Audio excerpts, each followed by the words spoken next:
Hello, good morning, and thank you so much for joining us right here on Rave 91.7 FM. We have defined every bit of your moment, bringing you amazing music and blending it quality talk is what we do for a living right here at this exciting radio for all of us. My name is Femi Olanipekun. I'm your host on the program Frank Talk. Frank Talk is where we take a look at trending issues in the polity, bringing the issues closer to you and a point of a better understanding of the issues as it affects you and I individually and also affects us as a nation collectively. Well, last week, the Chief Justice of Nigeria, Justice Walter Onagan, rolled out radical reforms in the judiciary. Well, it was applauded for that. Recall that at different points in the history of this nation, especially the history of this administration, aspersions, the judiciary, we should say, rather say, has been given some slacks as regards the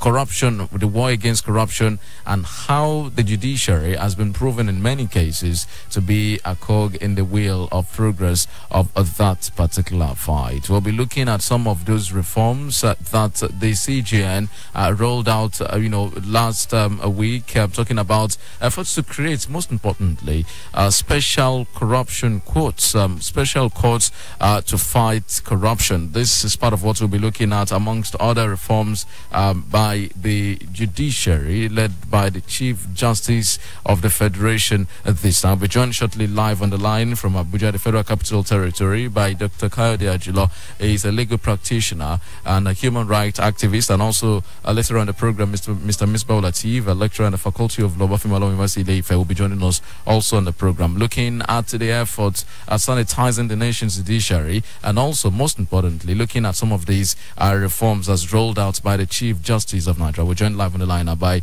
Dr. Kayode Ajilo. Thank you so much for joining us right here on Frank Talk on Rave 91.7 FM. Hello, good morning. Good morning. Well, let's get started looking at the effort by the judiciary, especially the CGN, outlining what some people have called radical reforms in the judiciary. Do you think, these reforms, as stated by the CGN, are far-reaching enough to turn things around in that particular sector? Well, let me start by thanking the CGN, the Chief Justice of the nation of Nigeria, for taking that bold step. Many Chief Justices of Nigeria has come and nothing has been, they've not done anything. But for him to have the courage to take the bull by the horn, he needs to be commended. I salute his courage. And to your question, when we are talking of reform, you can't do all at the same time. What matters most is the level of work that's put in and the level of reform. Like every woman endeavor, people will keep on asking for more, and we are still asking for more. But what he has done, he needs to be commended, and that's why we salute his courage. And everything is to ensure that we have a good dispensation of justice in our polity.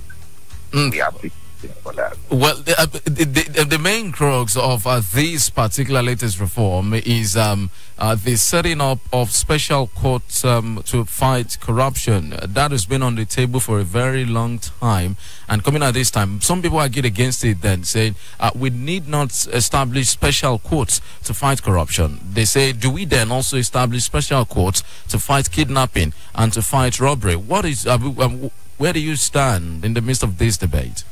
Yeah, thank you very much. In as much as I salute the Chief Justice of Nigeria for taking this laudable effort, laudable reform, in as much that his intention is to ensure quick dispensation of justice, his effort to ensure that justice is being done in our land. Particularly on the issue of the setting up a special court, I'm afraid it will boomerang. I'm afraid this is not what Nigeria needs at this instant. I'm afraid it is more of doing things on the spur of the moment, particularly when there is much agitation. When it comes to dispensation of justice, it is something that should be that should be discussed deeply. Both implication for and against should be looked at. I have issue against it. I have issue against it in the sense that if we should talk about corruption today, what about other crimes? What about other criminal issues? What are other criminal matters that's in our court? Unfortunately today, we seem to believe that all our problem lies with corruption, whereas what we should address itself is the criminality and the criminal tendency, and take it holistically, and then we should deal with it. One of the byproducts of crime is corruption. You can't just pick one of the symptoms of that crime and then leave the entire crime. That is why all over the world, all over, universally, judicial system always places premium on criminal issue. That is why if you have a criminal case and you have a civil case, you are the court is enjoined to first take the issue of crime before dealing with anything.